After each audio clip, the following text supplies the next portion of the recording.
Start off in the Visual Studio Code console. Run the command .NET new console-o demo app 01. This will stub a new console application that writes Hello World to the console window. Then cd into the folder demo app 01, which the CLI tool created, and open that folder inside of Visual Studio Code with the command code-r dot.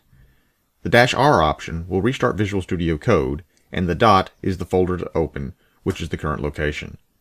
After a few seconds, Visual Studio Code will prompt you to add debugging assets in the lower right corner of the screen.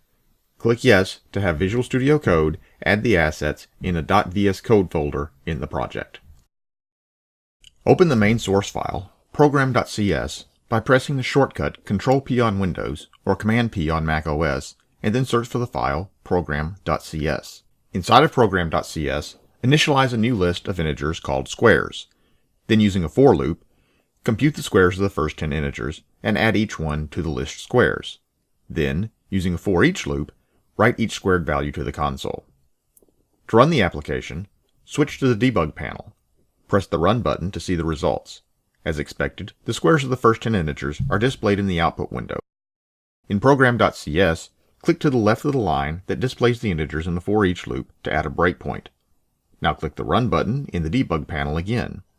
Execution of the application pauses at the breakpoint, and you can inspect the values of the variables in scope at this point.